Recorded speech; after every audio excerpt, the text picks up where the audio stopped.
Welcome back to Primetime News. And a special welcome to our viewers on onespotmedia.com. Up first this evening, the long wait is over. Results for the first primary exit profile PEP exams are out, and the reactions so far have been mixed. The Education Ministry is on the offensive. It outlined data showing 80% of the 40,000 students who sat the exams were placed in one of the schools of their choice. But the Jamaica Teachers Association remains adamant that it believes the government is hiding the true results by not releasing the percentage grades. Still, for students who were successful, joy, even though some schools experienced a glitch in getting the results. Now we have full coverage of the day, starting first with TVJ's Prince Moore. The students were tested in mathematics, language arts, science, and social studies. The results were particularly poor for mathematics and science, where more than 50% of the students did not achieve proficiency. In math, only 40% achieved proficiency or higher.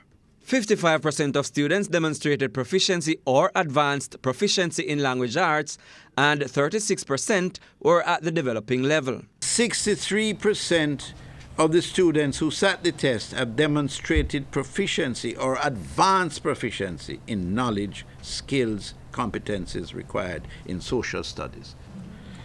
It is important to note that of the 4 subject areas, students' performance in social studies have the best results, as I mentioned.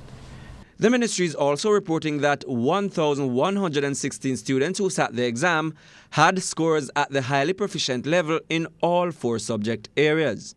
They were placed in their first choice schools. However, the overwhelming majority were placed in one of the schools they selected. Each child will have an individual report, which is a profile. So every parent will have a profile of their child.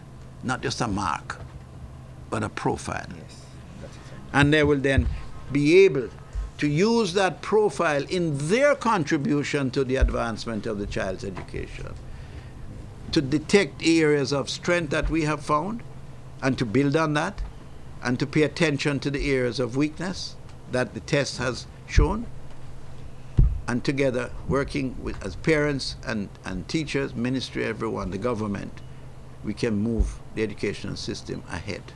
If you are a parent or guardian of a child who sat PEP, this is what your child's results would look like. Many suggest it's not very clear. So what do parents do with the information if they cannot understand it? Is there help for them to clarify and explain the new system? Prince Moore, TVJ News.